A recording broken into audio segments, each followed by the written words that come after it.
دنیا کے 7 عجوبوں کو لوگ دیکھنے کے لیے طویل سفر کرتی ہے، تو یہ اس لیے ہے کہ تھوڑے مشکل کام ہیں، لیکن کوئی ناممکن چیز نہیں ہے۔ تم لمبی مسافتیں طے کر کے جاتے ہو، لیکن اللہ کہتا ہے گھر بیٹھے ذرا آسمان کو دیکھو۔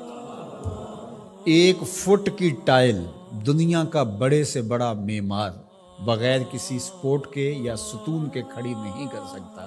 اتنا بڑا آسمان بغیر ستونوں کے اس نے کھڑا کیا ہوا ہے۔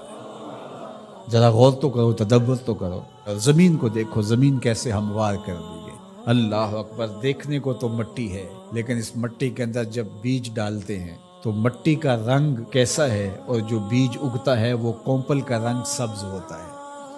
پھر اس کے اوپر شاخ، اور شاخ کے ساتھ پتے، پھر پتوں کے ساتھ کلیاں، اور کلیوں کے ساتھ پھر غنچے اور پھول، اور پھر پھل، اور پھل میں بھرا ہوا رس، رس کے اندر مٹھاس، اور اس کے اندر طبی خواص اور توانائی۔ مٹیالی زمین سے اگنے والے پودے کے رنگ میں سرخیاں کہاں سے آ گئیں؟ اس کے پتوں میں سبزی کہاں سے آ گئی؟ زمین کو سیلی ہے، لیکن اس سے نکلنے والے پودے کے اندر رس اور مٹھاس کہاں سے آ گئے؟ تم اپنی مٹی کو دیکھو اور آسمان کو دیکھو، کہیں ایک قدم بھی چل کے نہ جاؤ، تم خدا کو ماننے پہ مجبور ہو جاؤ گے۔ حضرت شیخ فرید الدین عطار کا ایک شعر مجھے یاد آیا، کیا خوبصورت بات کہی۔ سانے کزتی سلاتی می کند، کیسا کاریگر ہے، مٹی سے بادشاہ بنا دیتا ہے۔ یہ جو زبان بول رہی ہے یہ مٹی سے بنی ہوئی ہے، یہ جو آنکھیں دیکھ رہی ہیں یہ مٹی سے بنی ہوئی ہے، یہ جو کان سن رہے ہیں یہ مٹی سے بنے ہوئے ہیں، یہ دماغ جو سوچ رہے ہیں اور جو صغرے کبرے ترتیب دے رہے ہیں، جو کہا گیا وہ بھی، جو میں کہنا چاہ رہا ہوں وہ بھی یہاں گھوم رہا ہے، یہ دماغ بھی مٹی کا بنا ہوا ہے۔ یہ سیاہ گھنے بال، یہ خوبصورت چہرہ، یہ رنگوں کی سجی ہوئی دنیا، یہ سب کچھ مٹی۔ یہ پھول مٹی سے نکلا، یہ انار مٹی سے نکلا۔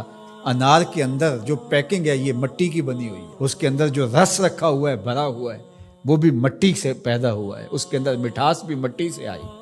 کیسا کاریگر ہے جو مٹی سے کبھی انگور بناتا ہے، کبھی کھجور بناتا ہے، کبھی اسی مٹی سے سبزیاں پیدا کرتا ہے، کبھی اسی مٹی سے پھل پیدا کرتا ہے۔ تو یہ مٹی سے اس نے کیا کچھ بنا دیا۔ اگر آپ دیکھ لیجئے یہ پوری کائنات مٹی سے ہی بنی ہے۔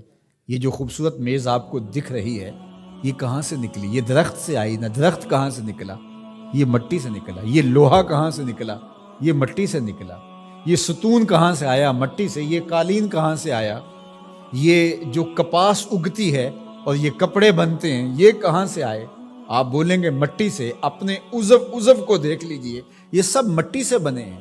آپ نظر گھما کر کے دیکھ لیں، آپ کو جو بھی شے نظر آئے گی آپ کو مٹی سے نکلی، زمین سے نکلی ہوئی دکھائی دے گی۔ غور کر لیں، تدبر کر لیں۔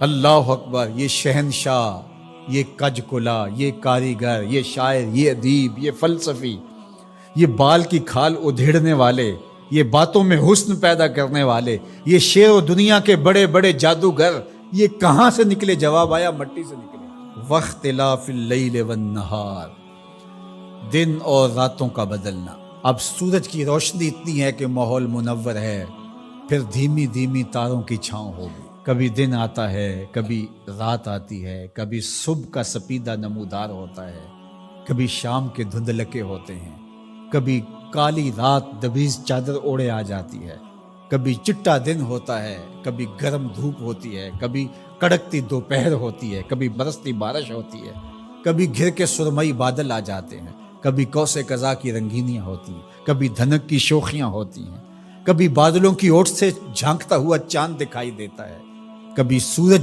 بادلوں کے پیچھے چھپتا نظر آتا ہے، کبھی درد غروب سے زرد لگتا ہے، کبھی سرخ ٹکیا سورج کی دکھائی دیتی ہے، کبھی اتنا روشن کہ دیکھا نہیں جا سکتا۔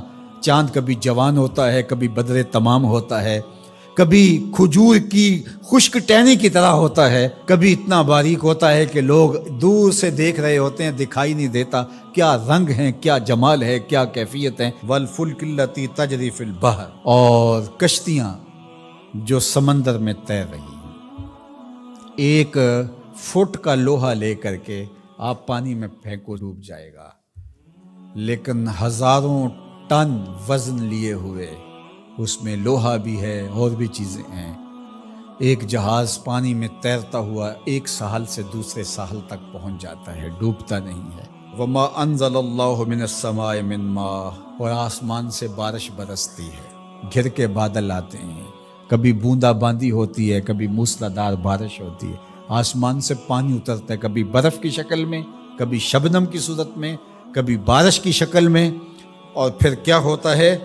فَأَحْيَا بِهِ الْأَرْضَ بَعْدَ مَوْتِهَا، زمین مری ہوتی ہے پھر زندگی آ جاتی ہے۔ یہ جو فیوجی پہاڑ ہے جاپان کے اندر غالباً، یہ سال میں 4 رنگ بدلتا ہے۔ ایک وقت آتا ہے برف سے بالکل سفید ہو جاتا ہے، پھر وقت آتا ہے کہ برف اترتی ہے تو اس کی سیاہی، اس کا رنگ نکھر کے سامنے آتا ہے، پھر اس کے اوپر سبزہ اگتا ہے تو پورا سبز ہو جاتا ہے، اور اس کے اوپر اگنے والے سبز کے اوپر لگنے والے جو پھول ہیں وہ سرخ ہیں، پھر وہ بالکل سرخ ہو جاتا ہے۔ کبھی دیکھیں تو وہ آپ کو سفید چادر اوڑے کوئی لیٹا ہوا دکھائی دیتا ہے، اور کبھی وہ مہیب سیاہ رنگ کا پہاڑ دکھائی دیتا ہے، اور پھر وہ سبزے کی چادر اوڑھ کے ملنگ بن کے بیٹھ جاتا ہے، اور پھر وہ دلہن بن کے سرخ رنگ کا جوڑا پہن کے نیا نظارہ دے رہا ہوتا ہے۔ تو پہاڑ تو ایک ہی ہے لیکن رنگ اس کے کئی ہیں۔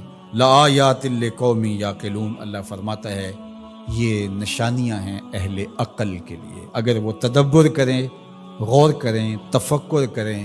جب کوئل کی آواز آتی ہے تو اس کے لہجے کے اندر یہ درد کس نے رکھا ہے؟ جب بادل گھومتے ہیں اور پانی لے کر کے ٹنوں کے حساب سے گھوم رہے ہوتے ہیں تو یہ کس نے سہار رکھا ہے ان کو؟ یہ آسمان بغیر ستون کے کیسے کھڑے ہیں؟